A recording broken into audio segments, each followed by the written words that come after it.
Hello students, welcome to my YouTube channel. Today we are going to discuss about separating calorimeter, construction and working.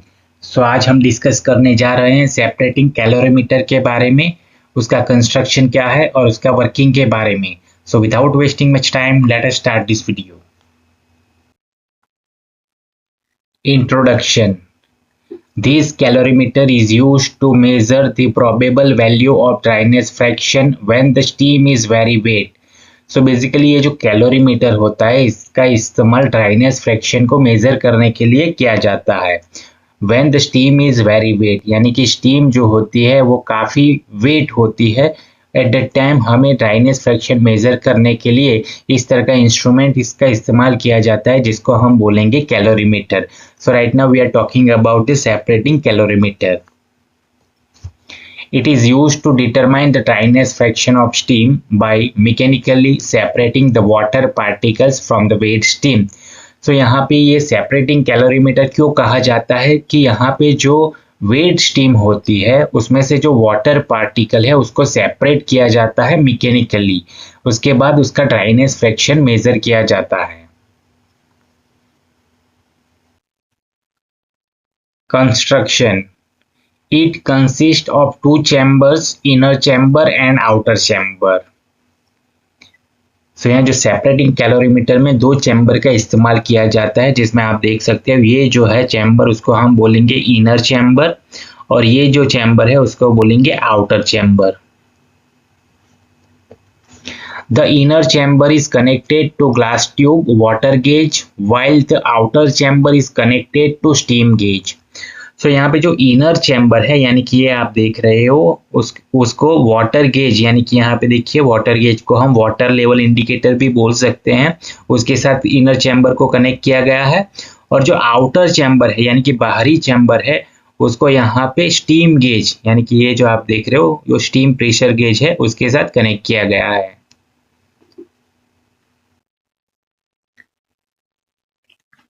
A perforated tray is provided at the top of the inner chamber, where due to inertia of water droplet, the wet steam is separated. So यहाँ पे जो inner chamber है उसके top में यहाँ पे ये जो है आप देख रहे हो उसको परफोरेटेड ट्रे बोलते हैं, यानी कि यहाँ पे छिद्र वाली एक ट्रे है, यानी कि उसमें कई सारे हॉल्स होंगे, राइट. यानी कि छिद्र परफोरेटेड ट्रे यानी कि छिद्र वाली ट्रे बोला जाता है. तो वो कहाँ पे है, इनर हमारा जो चैम्बर है उसके टॉप ऑफ में प्रोवाइडेड किया जाता है. Where due to inertia of water droplet, so यहाँ पे जो स्टीम आती है वेट स्टीम, सो उसमें जो वाटर ड्रॉपलेट यानी कि वाटर जो होता है वो यहाँ पे ड्रॉप हो जाते हैं. क्यों? ड्यू टू इनर्शिया यानी कि उसकी जड़ता के कारण वो यहाँ पे ड्रॉप हो जाते हैं और वेट स्टीम जो है यहाँ पे सेपरेट हो जाती है. Separated water is collected in the inner chamber while steam is condensed in barrel calorimeter. So यहाँ पे जो steam आती है उसमें जो water droplets होते हैं वो due to inertia यहाँ पे नीचे जमा हो जाते हैं, यानी कि यहाँ पे कलेक्ट हो जाते हैं, जबकि steam जो होती है वो यहाँ से आगे जाके यहाँ पे जो बकेट कैलोरीमीटर है जिसको हम बैरल कैलोरीमीटर भी बोल सकते हैं वहां पे वो कंडेंस की जाती है, यानी कि स्टीम को हम यहाँ पे वाटर में कन्वर्ट कर देंगे. The barrel calorimeter rest on weighing platform, यानी कि जो बैरल कैलोरीमीटर है जिसको हम बकेट कैलोरीमीटर बोलते हैं उसको उसका जो वेट मेजर करने के लिए उसको यहाँ पे वेगिंग मशीन यानी कि वेट के एक प्लेटफॉर्म पर रखा जाता है जहाँ पे हम उसका वेट मेजर कर सके.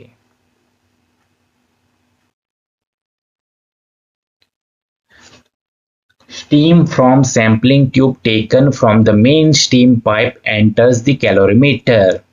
सो यहाँ पे जो मेन स्टीम है वहां से स्टीम को with the help of sampling tube, ये आपको देख रहे हो वो सैम्पलिंग ट्यूब है, उसके माध्यम से यहाँ पे कैलोरीमीटर में भेजा जाता है.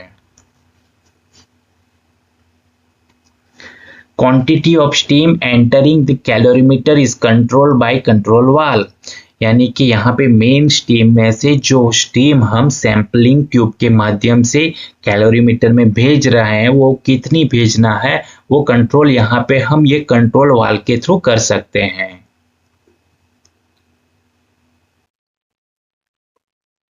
Working from the main steam pipe, certain quantity of steam whose dryness fraction is to be determined is passed through the sampling tube. So यहाँ पे जो मेन स्टीम पाइप है वहां से सर्टेन क्वांटिटी ऑफ स्टीम यानी कि हमें जितनी स्टीम का ड्राइनेस फ्रैक्शन मेजर करना है उतनी क्वांटिटी को यहाँ से with the help of sampling tube हम कैलोरीमीटर में पास करेंगे। The steam strikes the perforated tray and thereby undergoes a quick reversal of direction of motion. जब भी ये जो स्टीम है जो हम सैम्पलिंग ट्यूब के माध्यम से कैलोरीमीटर में भेज रहे हैं वो जब भी यहाँ पे परफोरेटेड ट्रे जो है यानी कि छिद्र वाली जो ट्रे है उसके ऊपर स्ट्राइक होगी यानी कि उसके ऊपर टकराएगी तब यहाँ से उसका डायरेक्शन अचानक से चेंज हो जाएगा।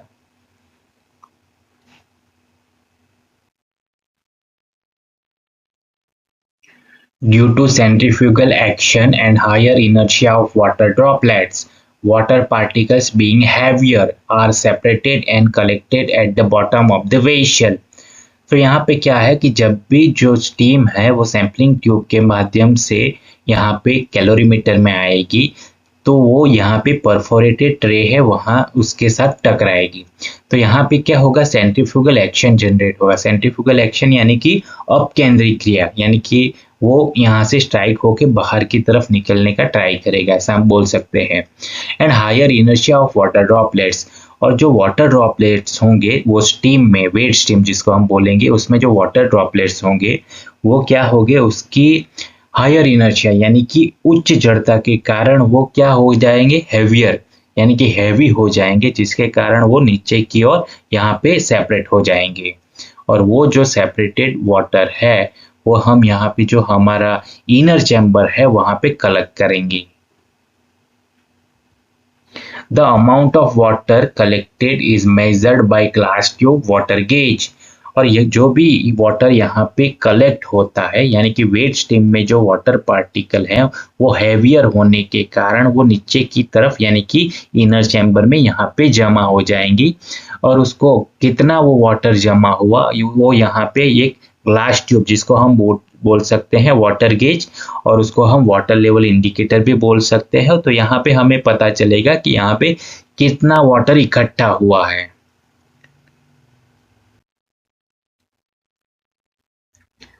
The dry steam passes through the annular space between the inner and outer vessel यानी कि जो हैवी वाटर था वाटर पार्टिकल के ड्रॉपलेट्स थे वो इनर्शिया की वजह से नीचे की ओर चले गए और जो ड्राई स्टीम जो है वो यहाँ से इस स्पेस से वो बाहर निकल जाएगी यानी कि ये एन्युलर स्पेस है बिटवीन हमारा जो इनर चैम्बर है और आउटर चैम्बर के बीच का जो स्पेस है वहां से वो आगे बढ़ेगी।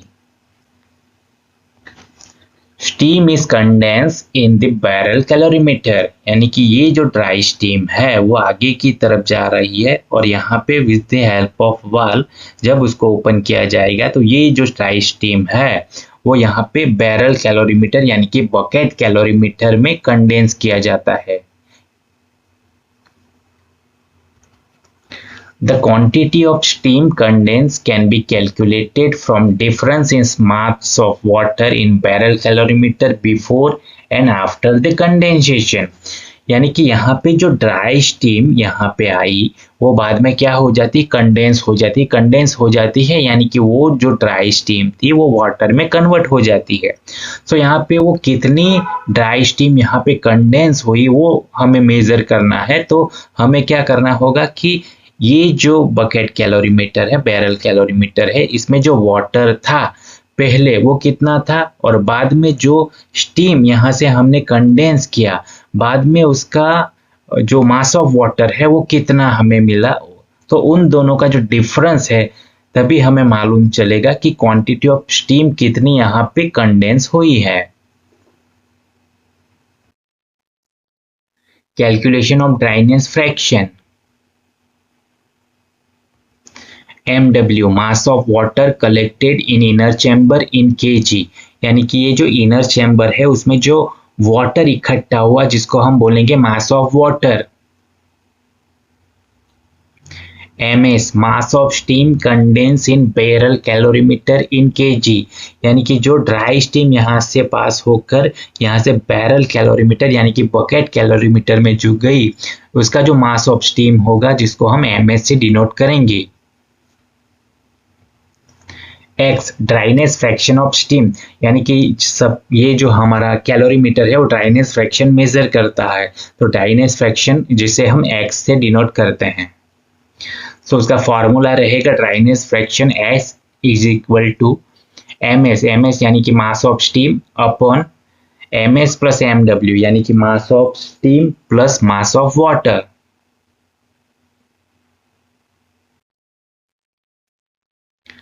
Limitation. Complete separation of water particle is not possible, so dryness fraction obtained by this calorimeter gives only approximate value. So यहाँ पे ऐसा कहा जाता है कि जो complete separation of water particle का नहीं होता है, यहाँ पे possible नहीं है। So यहाँ पे dryness fraction जो हमें मिलता है वो approximate value मिलती है, अप्रोक्सीमेट यानी कि अनुमानित वैल्यू। सो यहाँ पे हमें जो प्रॉपर ड्राइनेस फ्रैक्शन मेजर करना है वो यहाँ पे संभव नहीं होता, क्योंकि जो वाटर का सेपरेशन है वो यहाँ पे कंप्लीट सेपरेशन नहीं होगा स्टीम में से, इसकी वजह से। Thank you for watching. Like, comment, share and subscribe to my channel.